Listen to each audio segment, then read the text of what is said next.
जय हिंद दोस्तों, कैसे हैं हम सभी। बहुत बहुत स्वागत है आपका हमारे YouTube चैनल पे जिसका नाम है मैथ डॉट डिफेंस। बिना किसी देरी के हम शुरू करते हैं हमारा वन शॉट रिवीजन जो हमारे पास आज क्वाड्रेटिक इक्वेशन का होगा। सबसे पहले जो हमारे पास टॉपिक आएगा वो आएगा लीनियर इक्वेशन। क्या आएगा? Linear equation. लीनियर इक्वेशन हमारे पास दो तरह की होती है। सबसे पहले हमारे पास आती है होमोजीनस। कौन सी आती है? होमोजीनस। ठीक। और दूसरी हमारे पास कौन सी आती है? दूसरी हमारे पास आती है नॉन होमोजीनस। यहां पे हम लगाएंगे नॉन होमोजीनस। पहली आ गई होमोजीनस और दूसरी आ गई नॉन होमोजीनस। इनकी हम कंडीशंस देख लेते हैं। होमोजीनस हमारे पास लीनियर इक्वेशन क्या कहती है? इसके पास दो चीजें होती हैं। दो चीजें कौन कौन सी होती हैं? पहली होती है यूनिक सॉल्यूशन। क्या होता है होमोजीनस के पास? Unique solution. और दूसरी चीज इसके पास होती है infinite many solution. Infinite solution. ठीक। यूनिक सॉल्यूशन जो होता है वो क्या होता है? किसी को पता है?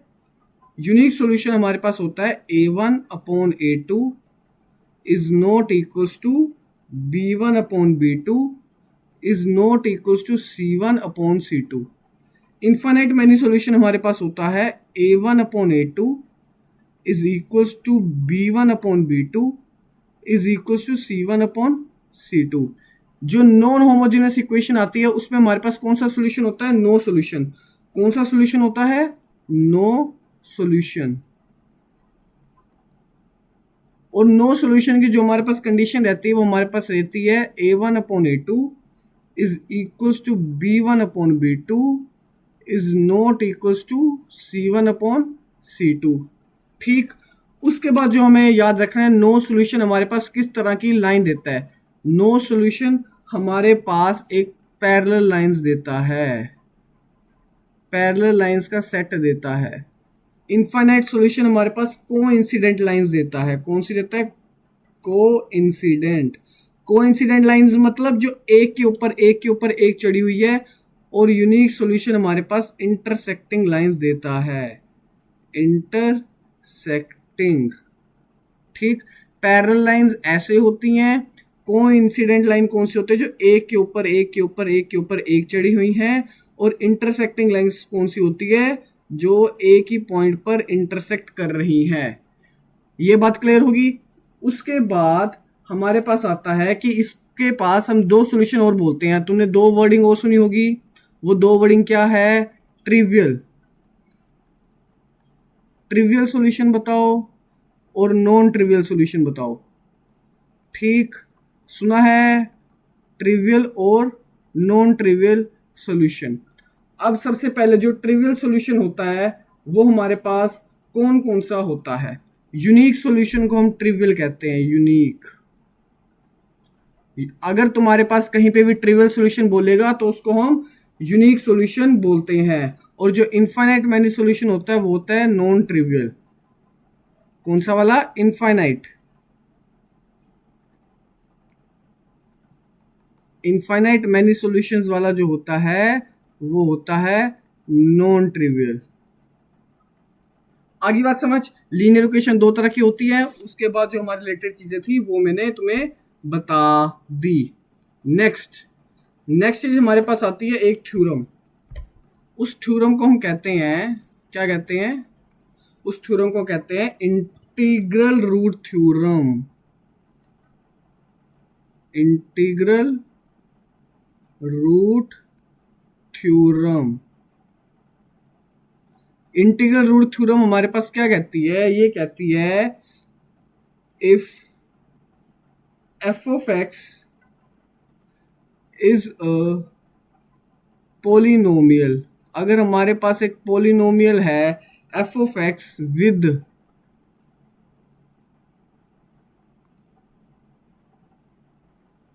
Integral coefficient and the leading coefficient. Leading coefficient का मैं मतलब एग्जांपल देके बता दूंगा तुम लोगों को। And leading coefficient is 1, then any integer root, या मैं कहूं then any integral root of f of x is a factor of the constant term। इसका मतलब क्या होता है? लीडिंग कोफिशिएंट का मतलब होता है तुम्हारे पास coefficient of highest degree of x. क्या मतलब होता है लीडिंग कोफिशिएंट का? Coefficient of highest degree of x. इसका मतलब तुम्हारे पास क्या होता है? अगर तुम्हारे पास एक एफ एक्स दिया हुआ है, एफ एक्स का मतलब है एक्स क्यूब माइनस, ये मैं एग्जांपल ले रहा हूँ, 6x square plus 11x minus 6। इसका जो लीडिंग कोफिशिएंट है वो 1 है, क्योंकि हमारे पास x क्यूब के साथ 1 है। जब इसके पास, हमारे थ्योरम क्या कहती है, जब हमारे पास f of x with integral coefficient, देखो ये सारे कोफिशिएंट जो है x के, ये सारे इंटीजर हैं, है कि नहीं? उसने बोला इंटीग्रल कोफिशिएंट होने चाहिए, और जो लीडिंग कोफिशिएंट है 1 होना चाहिए, मतलब कि एक्स क्यूब के साथ 1 होना चाहिए। देन एनी इंटीग्रल रूट, अगर इसके पास, इस एफ एक्स के पास कोई इंटीग्रल रूट होगा, इंटीग्रल रूट होगा, तो वो जो इंटीग्रल रूट होगा वो -6 का फैक्टर होगा। -6 के फैक्टर कौन कौन से आते हैं हमारे पास? -1, -2, -3, 1, 2, 3, -6 और 6। अरे बात समझ में आई? अगर इस एफ एक्स के पास कोई हमारे पास इंटीग्रल रूट होगा, तो वो इंटीग्रल रूट होगा तो वो इनमें से कोई एक होगा। ठीक, अगली थ्योरम हमारे पास क्या कहती है?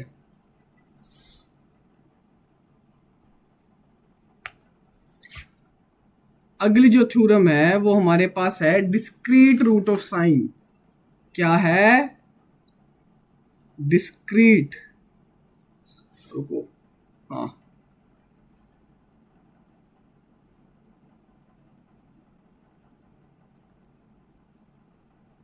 Discrete root of signs. ये थ्योरम हमारे पास क्या कहती है? ये कहती है the number of positive roots of equation f of x is equal to 0 cannot exceeds,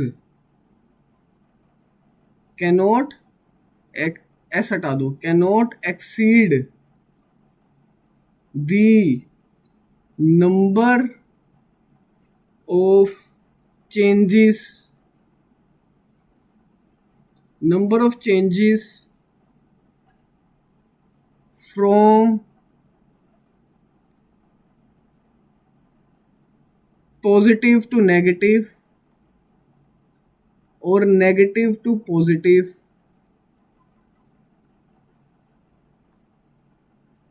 in terms occurring in f of x, in terms occurring in f of x। इस चीज का क्या मतलब होता है कि मेरे पास, मैंने एग्जांपल लिया कि कोई भी, मैंने एक इक्वेशन सपोज कर ली, एक पोलिनोमियल सपोज कर लिया f ऑफ x, जिसका मतलब है x square minus 4x minus 5, और मैंने एक सपोज कर लिया x की power 4 plus x cube minus x square plus x minus 6 is equal to 0। ये इक्वेशन कहती है the number of positive roots, हमारे पास किसी इक्वेशन के कितने पॉजिटिव रूट आएंगे, वो ज़्यादा से ज़्यादा कितने हो सकते हैं। ये देखो, ये पॉजिटिव था, पॉजिटिव से नेगेटिव हुआ, नेगेटिव से नेगेटिव हुआ, कितनी बार साइन चेंज हुआ? एक बार साइन चेंज हुआ पॉजिटिव से नेगेटिव, मतलब कि maximum number of positive roots जो होंगे वो 1 होंगे। एक बार साइन चेंज हो रहा है तो एक पॉजिटिव रूट होगा ज्यादा से ज्यादा। देखो, positive to positive, positive to negative, positive negative मतलब एक sign change, negative to positive 2 sign change, positive to negative 3 sign change. मतलब कि हमारे पास जो maximum number of positive root आएंगे वो हमारे पास 3 होंगे। मतलब कि 3 से ज़्यादा पॉजिटिव रूट इस इक्वेशन के पास नहीं हो सकते, पर 3 से कम पॉजिटिव रूट हो सकते हैं। मैंने ये नहीं बोला कि 3 पॉजिटिव रूट ही होंगे, मैंने कहा 3 से ज़्यादा नहीं हो सकते, कैनॉट एक्सीड, 3 से ज़्यादा नहीं हो सकते। देखो यहाँ 3 साइन चेंज है और number of sine, number of changes, यहाँ पे लिख लो नंबर ऑफ साइन चेंजेस। ठीक, आई बात समझ में। उसके बाद हमारे पास आती है क्वाड्रेटिक इक्वेशन। क्वाड्रेटिक इक्वेशन की हम पढ़ेंगे चीजें। चलो पहले हम थोड़े से ग्राफ देख लें, फटाफट हम ग्राफ देखते हैं क्वाड्रेटिक इक्वेशंस के। चलो तीसरा टॉपिक आज का हमारे पास रहेगा ग्राफ्स। ग्राफ हमारे पास क्या कहता है कि अगर हमारे पास एक इक्वेशन है y is equals to a x square plus b x plus c, तो पहली आएगी हमारे पास a इज ग्रेटर देन 0 और दूसरा हमारे पास बनेगा क्या बनेगा, a इज लेस देन 0। ठीक, फिर हमारे पास पहली इक्वेशन बनेगी, यहाँ पर एक डालो real and distinct, real and distinct. ठीक, फिर दूसरा डालो real and equal,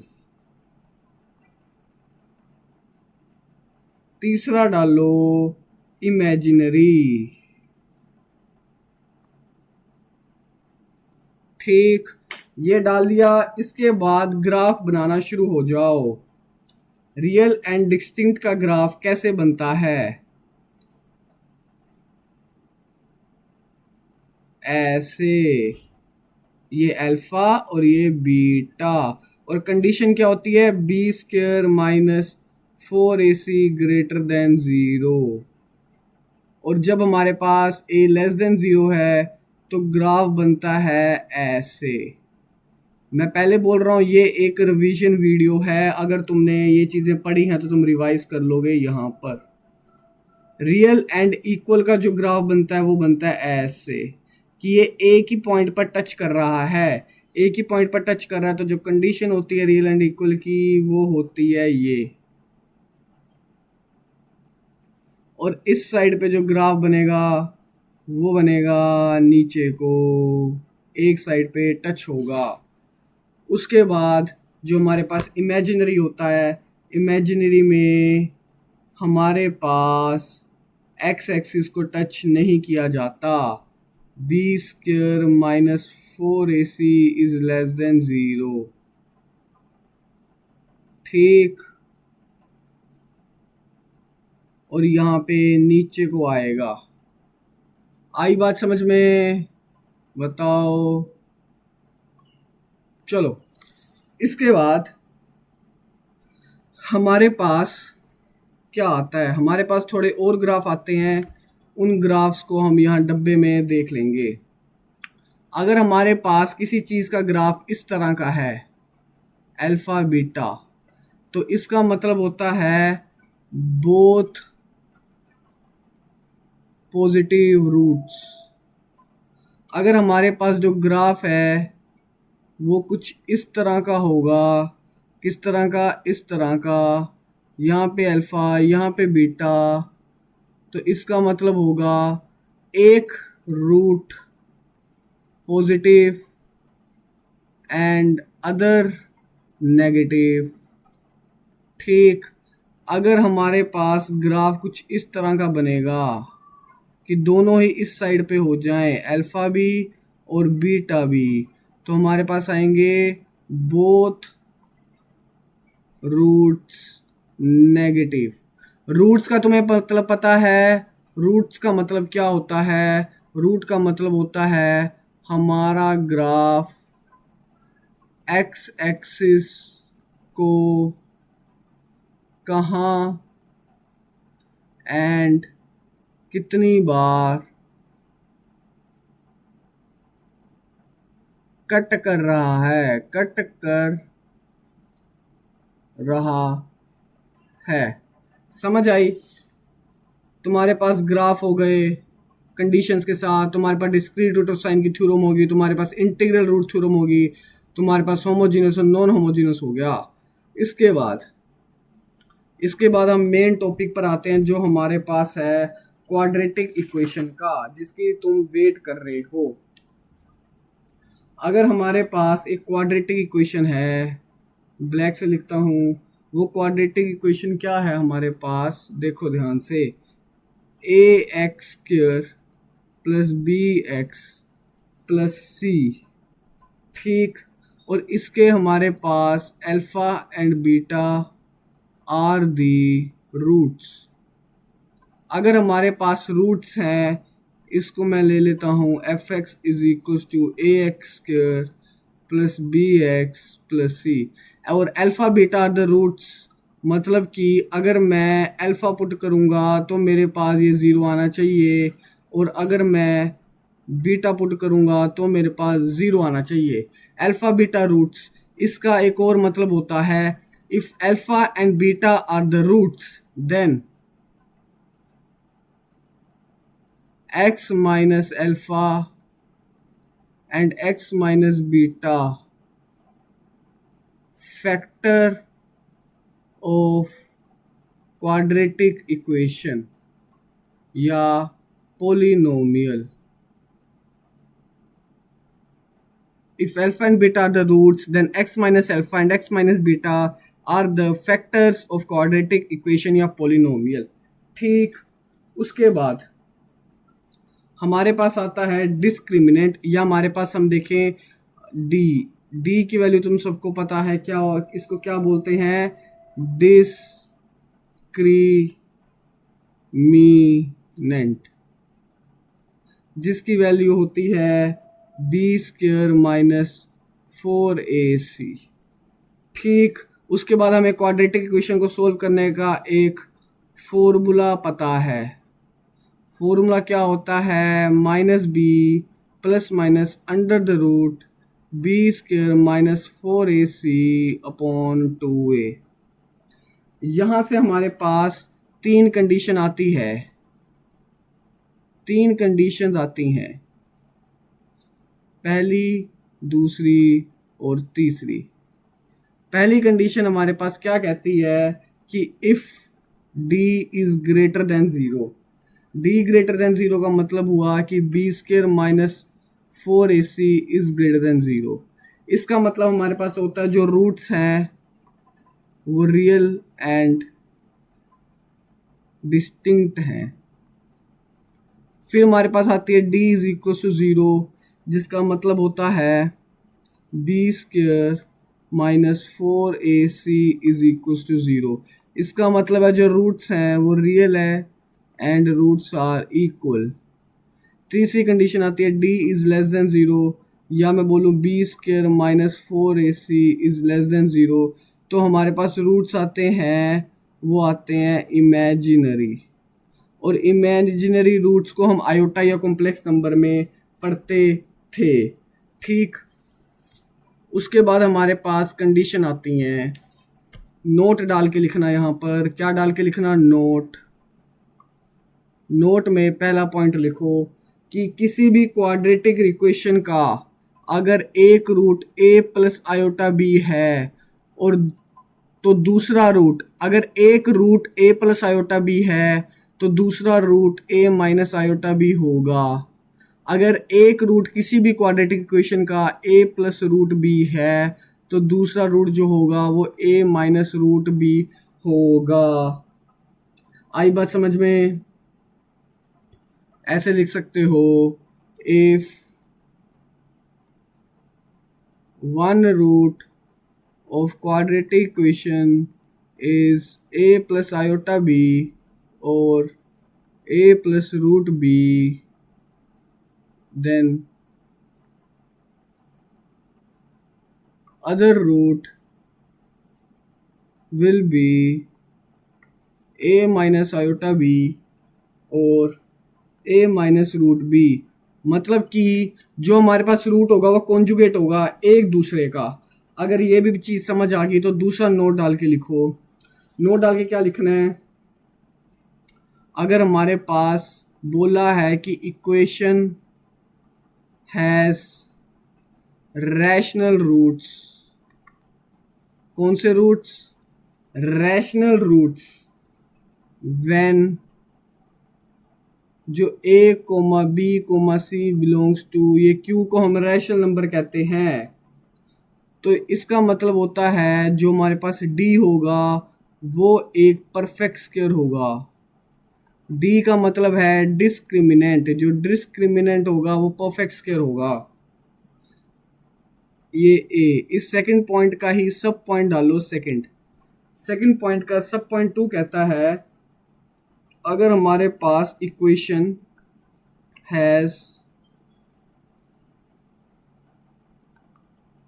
irrational roots, अगर हमारी इक्वेशन के पास इर्रेशनल रूट्स हैं तो हमारे पास, और वो irrational roots of form p plus root q, तो इसका मतलब होता है जो d है वो हमारे पास नॉट अ परफेक्ट स्क्वायर। इसको समझाने का भी मेरे पास टाइम नहीं है तो ये तुम नोट कर लो। उसके बाद जो अगली चीज़ हमारे पास आती है वो क्या आती है ये देखो। उसके बाद जो हम पॉइंट डालेंगे वो हम डालेंगे relation between roots. Relation between roots, अगर हमारे पास कोई भी इक्वेशन है a x square general equation plus b x plus c comma alpha beta जो है वो इसके रूट्स हैं, तो सबसे पहली चीज सम ऑफ रूट्स जिसको हम अल्फ़ा प्लस बीटा कहते हैं वो होगा माइनस बी अपॉन ए के, और सेकंड प्रोडक्ट ऑफ रूट्स किसके इक्वल होगा? सी बाय ए के। ठीक, अगर इसको मैं डालूंगा a, इसको मैं डालूंगा b का मतलब अगर मेरे पास एक क्यूबिक इक्वेशन है a x cube plus b x square plus c x plus d, तो इसमें मेरे पास सम ऑफ रूट्स और इसके जो रूट्स हैं वो अल्फ़ा बीटा कोमा गामा है। ये क्या है? रूट्स। तो मेरे पास सम ऑफ रूट्स किसके इक्वल आएगा? फिर मेरे पास आता है, मेरे पास प्रोडक्ट ऑफ रूट्स किसके इक्वल आएगा? Product of roots alpha beta और गामा, और इसमें मेरे पास आता है sum and product. Sum and product को मैं कैसे लिखता हूँ? Alpha beta plus beta gamma plus gamma alpha. ठीक, और सम ऑफ रूट्स तुम सबको पता है alpha plus beta plus gamma. ये किसके इक्वल आएगा? जो सम ऑफ रूट्स होता है माइनस बी अपॉन ए के इक्वल होता है। प्रोडक्ट ऑफ रूट्स मेरे पास माइनस डी के इक्वल होता है, और सम एंड प्रोडक्ट्स मेरे पास सी अपॉन ए के इक्वल होता है। यहाँ तक समझ आ गया? यहाँ तक समझ आ गया तो हम नेक्स्ट डालेंगे। जो हमारे पास नेक्स्ट चीज आएगी वो आएगी formation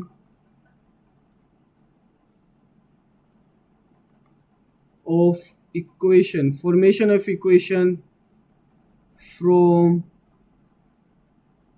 given roots. Formation of equation कैसे करेंगे? अगर हमारे पास किसी भी इक्वेशन के रूट गिवन है, इसमें पहला पॉइंट डालो, फॉर्मूला लिखो x square minus sum of roots into x plus product of roots plus product of roots. ये कब होगा? जब हमारे पास सेकंड डिग्री की कोई सेकंड डिग्री की इक्वेशन होगी। सेकंड डिग्री इक्वेशन, या मैं कहूँ एक क्वाड्रेटिक इक्वेशन। फिर सेकंड मेरे पास आएगा x cube minus sum of roots into x plus sum and product, ये एक्स स्क्वायर आएगा, सम में x cube minus s x square plus s p x minus product of roots.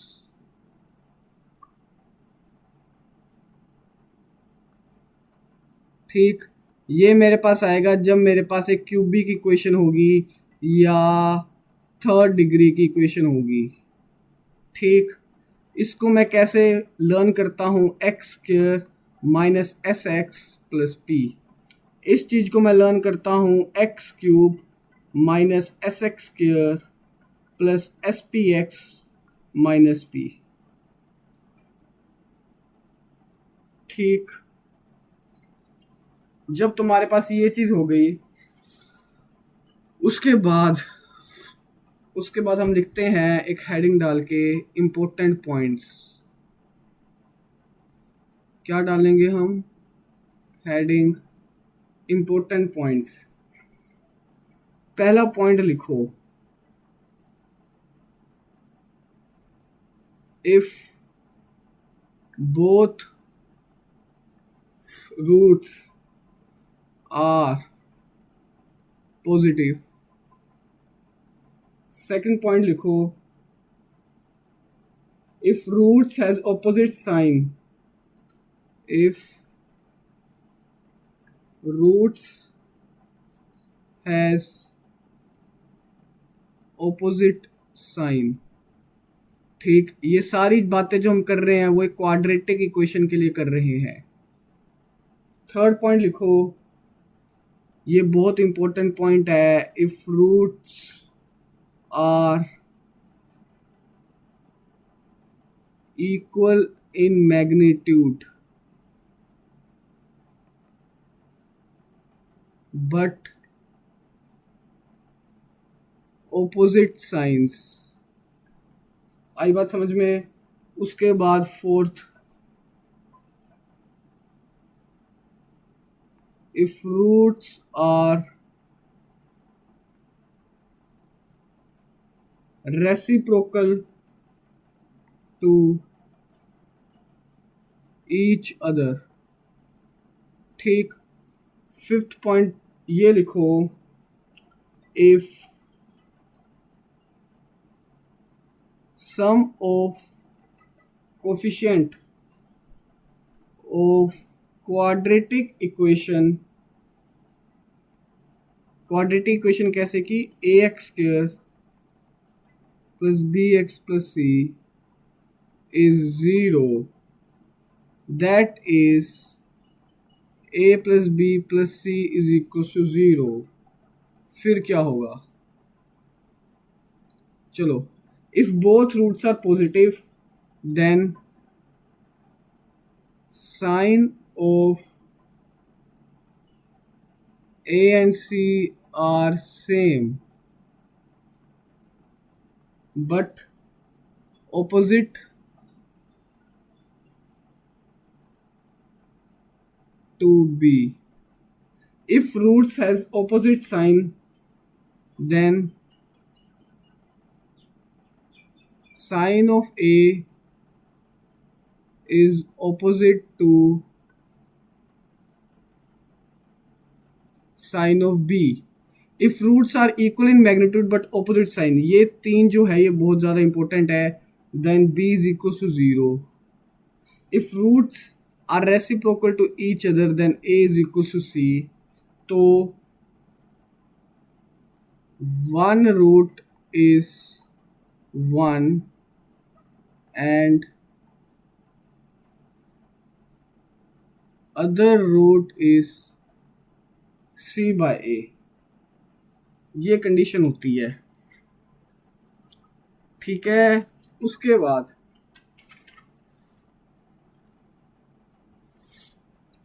बाद sixth point लिखो।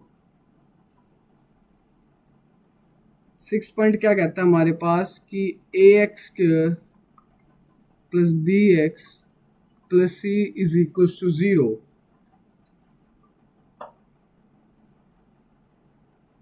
One root is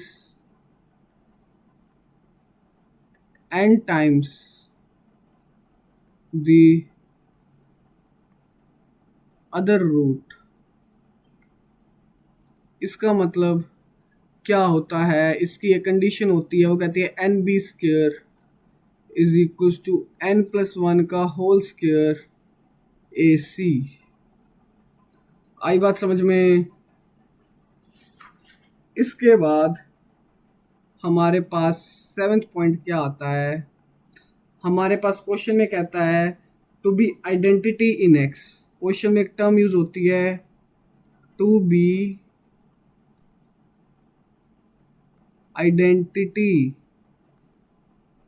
in x, या हमारे पास use हो सकती है कि a x square plus b x plus c is equal to 0 is satisfied for every value of x। इस कंडीशन में हम क्या करते हैं, अगर हमारे पास ऐसी कोई कंडीशन दी हुई है तो हम क्या करते हैं, the coefficient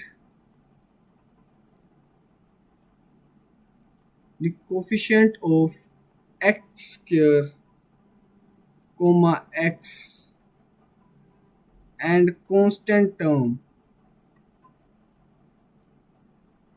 the coefficient of x square at x and constant term, इन सभी को हम जीरो पुट कर देते हैं, मस्ट बी इक्वल टू 0। आई बात समझ में? बोल हाँ कि ना। उसके बाद जैसे हमारे पास सेवेंथ आएगा, एट्थ पॉइंट हमारे पास क्या आएगा, एट्थ पॉइंट हमारे पास आएगा कि let alpha and beta be roots of quadratic equation, then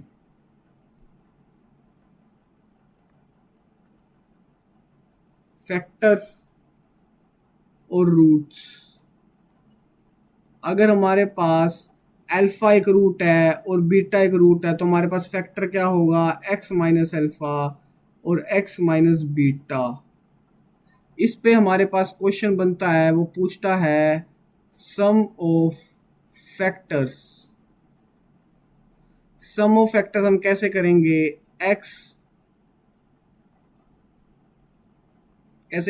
x minus alpha plus x minus beta, इसको मैं लिख सकता हूँ 2x minus alpha plus beta, इसको मैं लिख सकता हूँ 2x minus sum of roots किसके इक्वल होता है, b अपॉन a के। ये चीज आ गई। अरे आई बात समझ में? सिमिलरली अगर हमारे पास वो बोले, क्या बोले कि let alpha beta gamma be roots of a cubic equation, then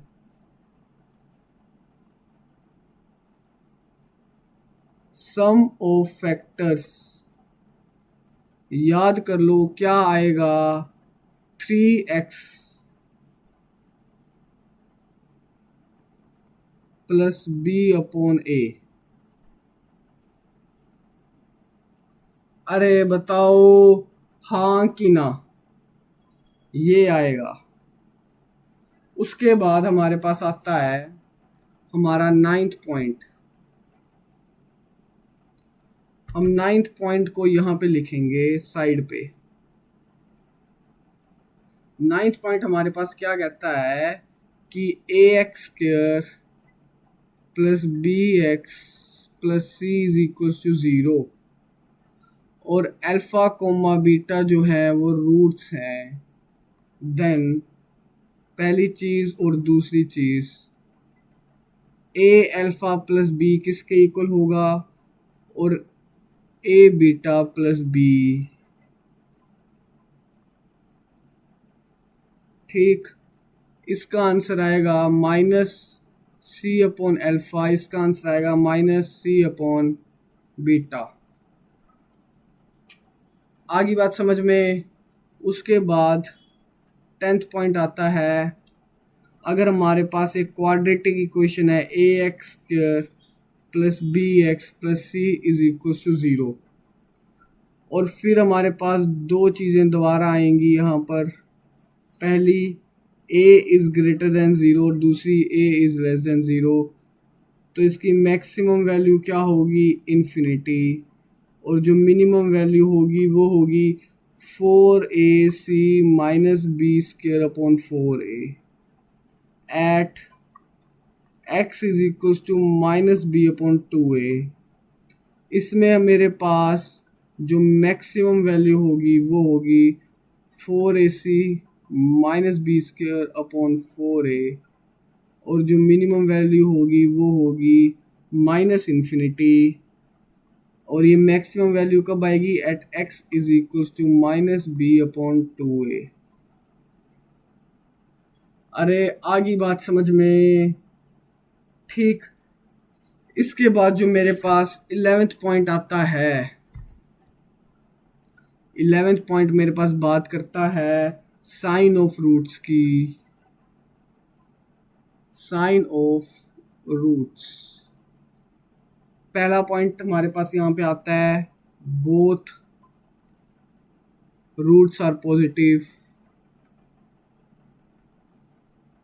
ठीक, सेकंड पॉइंट हमारे पास आता है बोथ रूट्स आर नेगेटिव, और थर्ड पॉइंट हमारे पास आता है both roots have opposite signs. ठीक, तो जो सम होगा वो भी ग्रेटर देन 0 होगा, और जो प्रोडक्ट होगा वो भी ग्रेटर देन 0 होगा। ये सम का मतलब है sum of roots, and product का मतलब है प्रोडक्ट ऑफ रूट्स। अगर दोनों रूट नेगेटिव है तो सम लेस देन 0 होगा, और जो प्रोडक्ट होगा वो दोबारा ग्रेटर देन 0 आएगा। अगर हमारे पास दोनों के रूट्स के साइन ऑपोजिट है तो सम के बारे में हम डू नॉट नो, हम कुछ नहीं कह सकते, बट हम कह सकते हैं जो प्रोडक्ट आएगा वो लेस देन 0 आएगा। आ गई बात समझ में। आ गई बात समझ में, तो हम 12th पॉइंट यहाँ पे लिखेंगे। 12th पॉइंट हम कैसे लिखेंगे यहाँ पर कि 12th का भी एक सब पॉइंट बनाएंगे और लिखेंगे a x square plus b x plus c अगर हमारे पास ग्रेटर देन 0 के इक्वल है,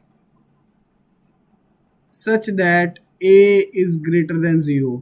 तो जो हमारे पास कंडीशन बनेगी वो बनती है b square minus 4ac is less than 0।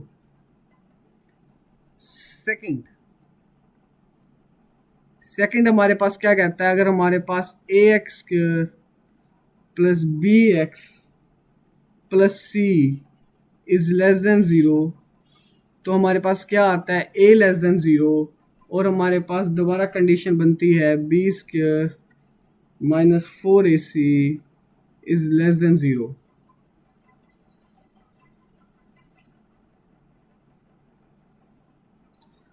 ये हमारे पास कब बनती है, इसके ऊपर लिखो, quadratic equation is always positive जब तुम्हें ऐसे की स्टेटमेंट दी जाएगी तो तुम्हें ये कंडीशन लगानी है, और ये कब लगती है, quadratic equation is always negative. अगर तुम्हें 12th पॉइंट को ढंग से देखना है कि ये कैसे आता है, तो लेडीज एंड जेंटलमैन मैं तुम्हें बताना चाहूँगा, इन ग्राफ पे देखो। B square minus 4ac is less than 0, तो ये हमेशा ही पॉजिटिव आएगा। और अगर a लेस देन 0 है और बी स्क्र माइनस 4ac भी लेस देन 0 है, तो ये हमेशा ही नेगेटिव आएगा। ठीक, इसलिए मैंने तुम्हें पहले ग्राफ बताए थे। अरे आई बात समझ में? ठीक, इस चीज के बाद जो तुम्हारे पास नेक्स्ट पॉइंट आता है वो लिखो तुम, पॉइंट नंबर 13।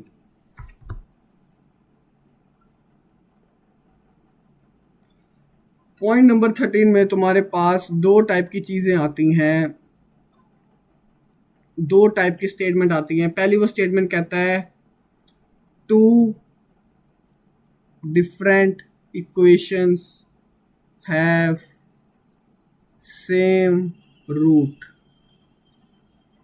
ठीक है, और जो दूसरी स्टेटमेंट वो बोलता है कि two different equations have a common root.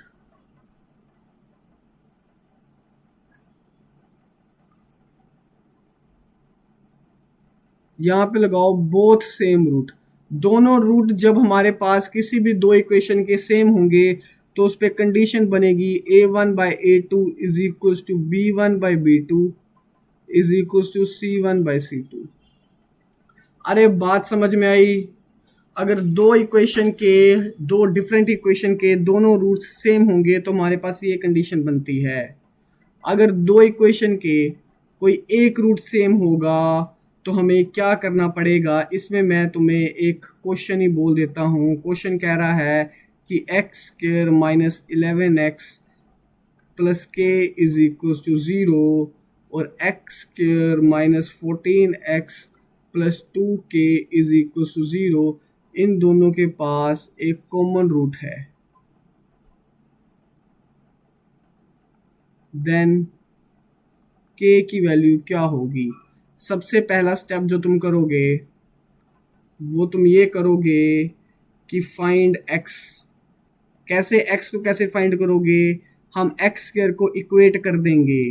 जब तुम एक्स स्क्वायर को इक्वेट करोगे तो यहाँ से तुम्हारे पास x की वैल्यू आएगी k/3, और इस k/3 को तुम यहाँ पे पुट करोगे, x की वैल्यू k/3, तो तुम्हारे पास जो आंसर आएगा वो तुम सोल्व करोगे फॉर k। आई बात समझ में? जब तुम्हारे पास टू डिफरेंट इक्वेशन है, वो कॉमन रूट का एक क्वेश्चन आएगा, तो तुमने पहला स्टेप क्या करना है, एक्स स्क्वायर को तुमने इक्वेट कर देना है। तो हमारे पास क्या आएगा, 11x माइनस के is equal to 14x minus 2k। यहाँ से तुमने x की वैल्यू निकालनी है और x की वैल्यू तुमने किसी भी इक्वेशन में पुट कर देनी है और k की वैल्यू निकालनी है। ठीक, उसके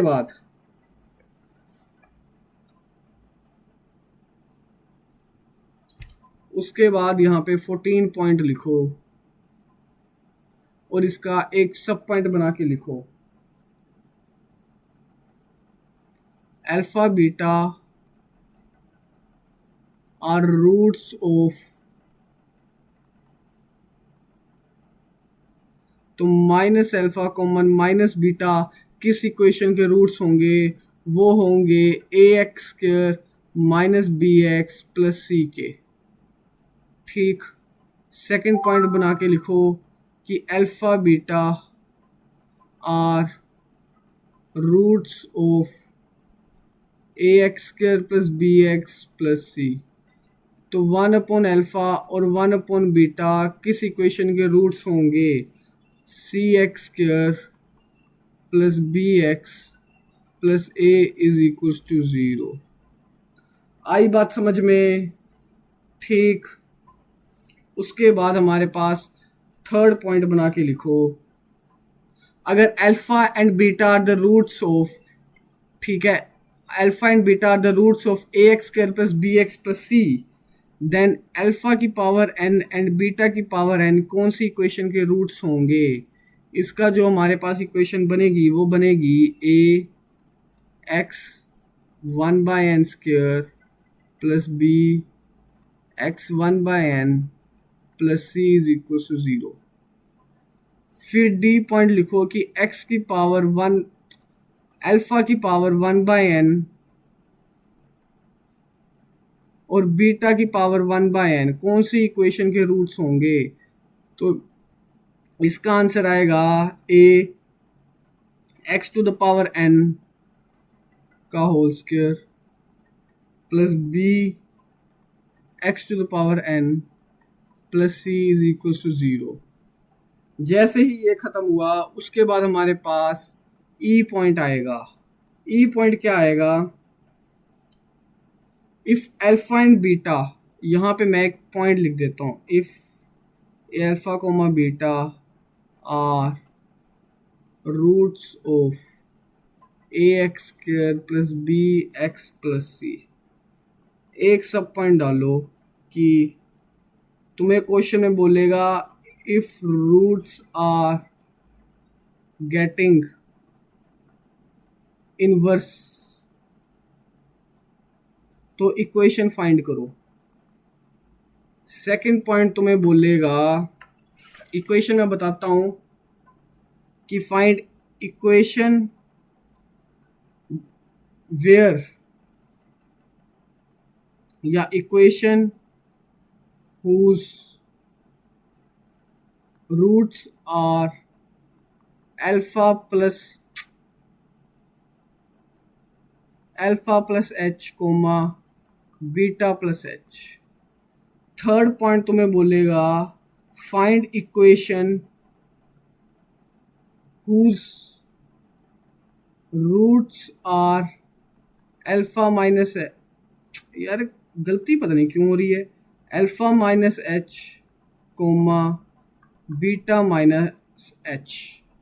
ठीक, उसके बाद वो तुम्हें बोलेगा फोर्थ पॉइंट में कि find equation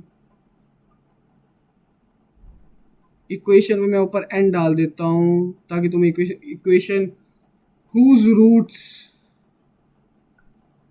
are alpha h comma beta h. फिर फिफ्थ पॉइंट लिखो equation whose roots are alpha upon h comma beta upon h। तुमने क्या करना है? सिंपल सी चीज करनी है, मैं बताता हूं। Put x is equal to 1/x, जो ये वाली in a x square plus b x plus c, अरे समझ आया नहीं आया? जो तुम्हारे पास बेस इक्वेशन होगी उसमें तुमने x को 1/x पुट कर देना है। इसमें put x is equal to x minus h in a x square plus b x plus c, put x is equal to x plus h, put x is equals to x upon h, put x is equals to xh। Plus में minus कर देना है, minus में plus कर देना है, multiply में divide कर देना और डिवाइड में तुमने मल्टीप्लाई कर, हम लिखेंगे बेबी कर्व। ये तुम सबने सुना होगा पहले भी, आज उसके बारे में बात करते हैं। क्या नाम है इसका? Wavy curve. इसको कैसे सोल्व करते हैं इसको हम देखते हैं। जैसे हमारे पास एग्जांपल है कि हमारे पास एक क्वाड्रेटिक इक्वेशन है जिसके हमने फैक्टर्स कुछ इस तरह से लिखे हैं और इस पे कंडीशन है ग्रेटर देन 0। सबसे पहले हम इसके क्रिटिकल पॉइंट निकालेंगे। क्रिटिकल पॉइंट कैसे निकालेंगे हम? x plus 1 is equal to 0, तो x is equal to minus 1। इसका क्रिटिकल पॉइंट कैसे निकालेंगे? x minus 6 equal to 0, this implies x is equal to 6। अब जैसे ही हमारे पास क्रिटिकल पॉइंट्स निकले, हमने इन क्रिटिकल पॉइंट्स को अपनी नंबर लाइन पे बना लिया, क्या निकले -1 और 6, ये इन्फिनिटी आएगा और इस जगह क्या आएगा -इन्फिनिटी। अब हमने क्या चेक करना है, हमने साइंस चेक करना है। साइंस हम कैसे चेक करेंगे, 6 से बड़ा कोई भी नंबर लो, 7 को अगर मैं इस इक्वेशन में पुट करूं तो मेरे पास क्या आता है, 7 + 1 8 × 1, हमारे पास एक नंबर ग्रेटर देन 0 आता है, तो हम यहाँ लिखेंगे पॉजिटिव। जैसे ही हमारे पास पॉजिटिव यहाँ पर आ गया, फिर नेगेटिव, फिर पॉजिटिव।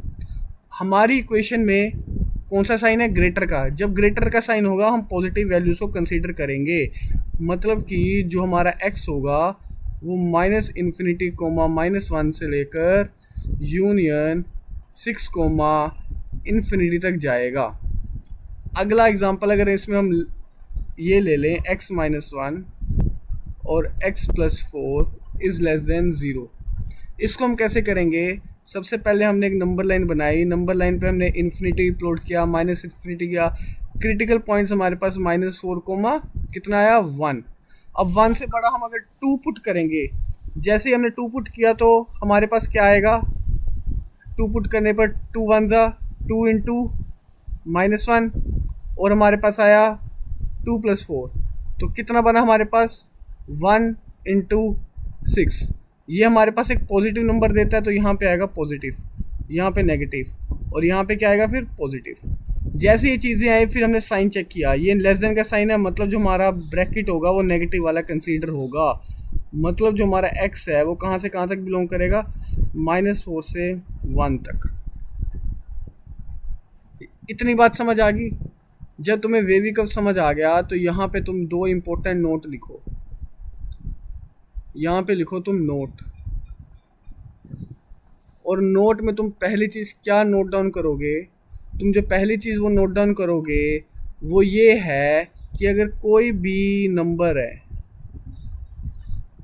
कोई भी नंबर दे दिए ऐसे करके, जब भी तुम्हारे पास इस तरह की कोई भी कंडीशन होगी जहाँ पर हमारे पास स्क्वायर हो रहा है, ये देखो ये स्क्वायर हो रहा है, ये स्क्वायर हो रहा है, ये स्क्वायर हो रहा है, और बीच में हमारे पास पॉजिटिव का साइन है, ये कंडीशन तभी होल्ड करती है जब हमारे पास a भी 0 हो, b भी 0 हो और c भी 0 हो।